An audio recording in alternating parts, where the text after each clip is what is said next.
Hello students, आज solution का lecture number 10 है जिसमें हम न्यूमेरिकल को सॉल्व करेंगे और सॉल्यूशन का ये लास्ट लेक्चर है। तो क्वेश्चन नंबर 1 है, determine the amount of CaCl2 I equal to 2.47 dissolve in 2.5 liter of water such that its osmotic pressure is 0.75 atm and 27 degree Celsius. तो यहाँ पे जो फॉर्मूला हमने अप्लाई करना है, pi equal to I N V N upon V R T. N upon V को molarity की जगह यूज़ किया हुआ है क्योंकि pi equal to I C R T होता है। Pi equal to I W upon M V R T. W by M ये हमने एन की जगह यूज़ किया है मोल, तो W equal to pi M B upon I R T. Pi की वैल्यू 0.75 एटीएम दिया हुआ है, क्वेश्चन में देख सकते हैं 0.75 ATM. Volume 2.5 litre, 2.5 litre volume. I want of factor 2.47, तो 2.47। टेम्परेचर यहाँ 27 डिग्री सेल्सियस टेम्परेचर दिया है और याद रहना चाहिए ऑस्मोटिक प्रेशर में केल्विन में यूज़ करते हैं, तो टेम्परेचर को केल्विन में चेंज किया। 27 plus 273 kelvin equal to 300 kelvin, इसका answer. Here R equal to universal gas constant 0.0821 litre atm kelvin inverse mole inverse. तो and M equal to molar mass 1/40, क्योंकि कैल्शियम क्लोराइड है तो Ca1 है, तो 1/40 प्लस 2/35.5। क्लोरीन का atomic mass 35.5, तो 111 gram mole inverse. therefore W equal to 0.75 into 111 into 2.5 divide by 2.47 into 0.0821 into 300। इस पूरे को सॉल्व करेंगे प्रॉपरली तो 3.42 ग्राम इसका आंसर आएगा। Hence the required amount of CaCl2 is 3.42 ग्राम, इसका आंसर आ गया। अब है next question, question number 2, determine the osmotic pressure of a solution prepared by dissolving 25 milligram of K2SO4 in 2 liter of water at 25 degree Celsius, assuming that it is completely dissociated। तो यहाँ पे I की value पहले calculate करेंगे। When K2SO4 is dissolved in water, तो K positive and SO4 di negative ions are produce. जब इसका dissociation होगा तो K2SO4 2K positive plus SO4 di negative बनाएगा। तो टोटल नंबर ऑफ आइंस तो 3 आ जाएगा, 2 + 1 करके। therefore I equal to 3। Given that W equal to 25 milligram. 25 milligram को ग्राम में कन्वर्ट करना है तो 0.25 gram. V equal to 2 litre. Temperature 25 degree Celsius. बार बार रिमाइंडर करा रहा हूँ कि इसको केल्विन में कन्वर्ट करना है। 25 plus 273 equal to 298 kelvin. We know that R universal gas constant 0.0821 litre atm kelvin inverse. K2SO4 molar mass 2 × 39, क्योंकि K का 39 होता है एटॉमिक मास, तो 2 है तो 2 × 39 प्लस 1 × 32 प्लस 4 × 16, तो ये 174 ग्राम मोल इनवर्स आ जाएगा। आगे अप्लाइंग द फॉलोइंग रिलेशन, ये relation pi equal to I N upon V R T. तो मोलरिटी C की जगह n upon V, I equal to W upon M V R T. N mole है तो W upon M, तो ये हो जाएगा 3 × 0.25 divide by 174 into 1/2 into R की जगह 0.821 इंटू 298। इस पूरी को सॉल्व करेंगे तो 5.27 इंटू 10⁻³ एटीएम इसका आंसर आएगा। तो अगले क्वेश्चन को देखते हैं। नेक्स्ट क्वेश्चन है, a 5% solution by mass of cane sugar in water has freezing point of 271 Kelvin. Calculate the freezing point of 5% glucose in water if freezing point of pure water is 273.15 Kelvin. At first सबसे पहले solution में delta T F depression in freezing point होता है T not F minus T F. क्या बताया? T not F minus T F. तो जो pure water है उसका फ्रीजिंग पॉइंट है 273.15 केल्विन माइनस 271 क्या है?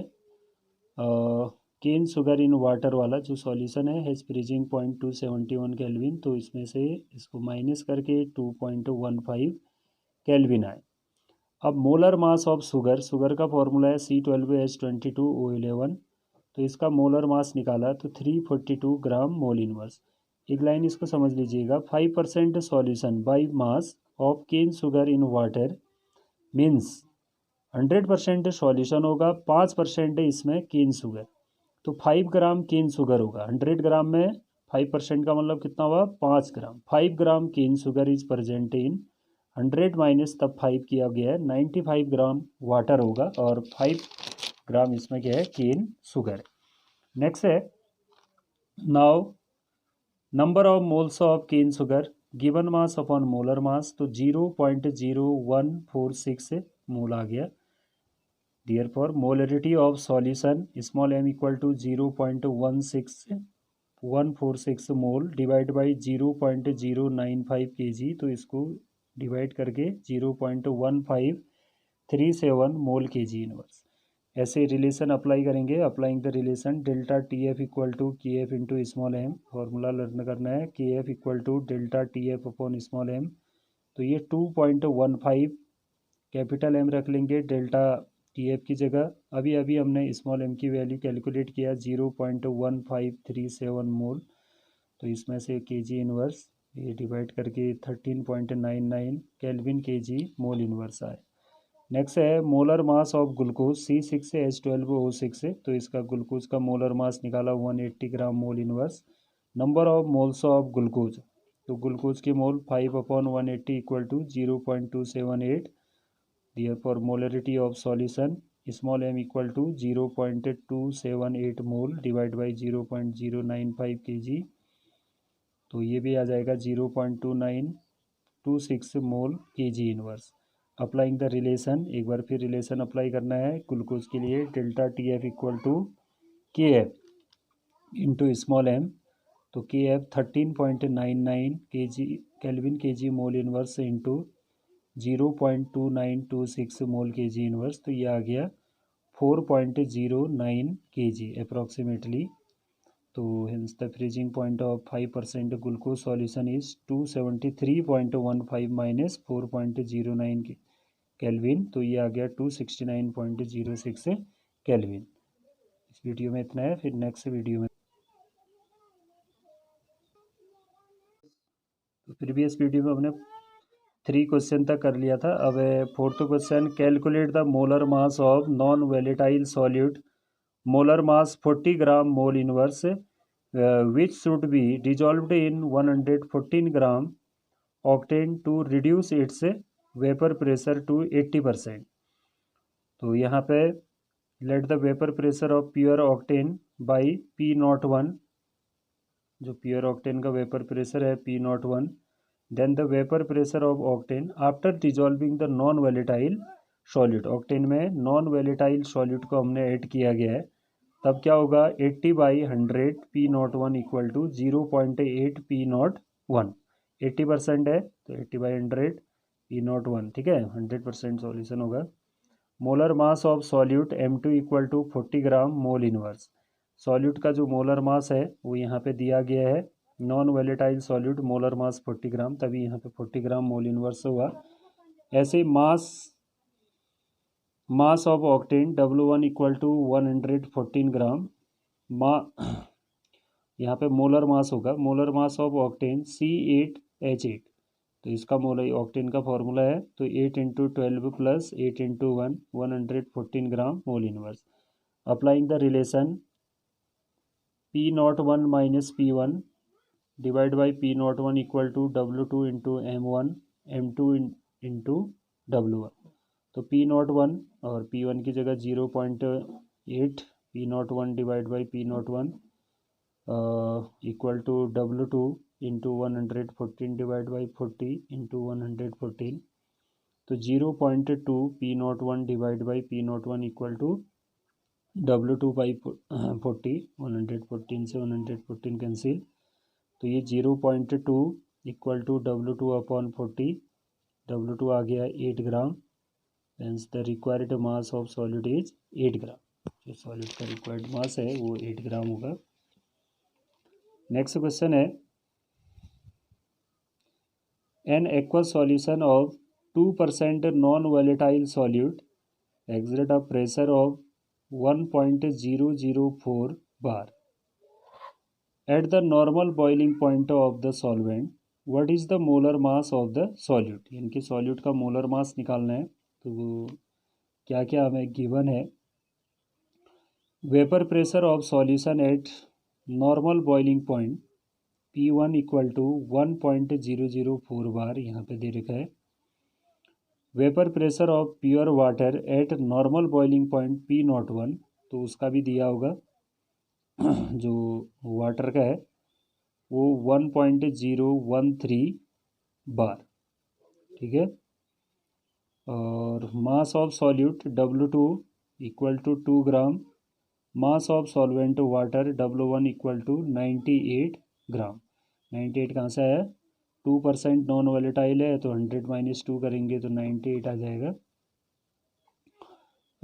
ये हमने लर्न करना है। P01 1.013 बार वाटर के केस के लिए।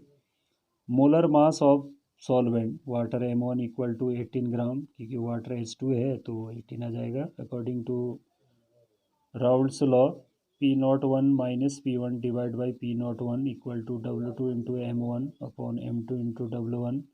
P01 1.013 माइनस 1.004, ऊपर यहाँ से वैल्यू पुटअप किया हमने। और P01 1.013 equal to 2 into 18 divide by M2 into 98। इसमें से इसको माइनस किया तो ये आ जाएगा 0.009 divide by 1.013 equal to right side 2 into 18 M2, ये सेम रहेगा। M2 इक्वल टू, अब यहाँ से M2 को कैलकुलेट करना है तो ये क्रॉस मल्टीप्लाई करो 1.013 into 2 into 18 divide by 0.09 into 98। अब इस पूरे को सॉल्व करेंगे, आप लोग बगल में इसको मल्टीप्लाई डिवाइड करना, तो इतना आएगा 41.35 gram mole inverse. The molar mass of the solute, solute का जो मोलर मास आया है वो 41.35 ग्राम मोल इनवर्स, ठीक है। इस चैप्टर में हम इतना ही करेंगे। Thank you.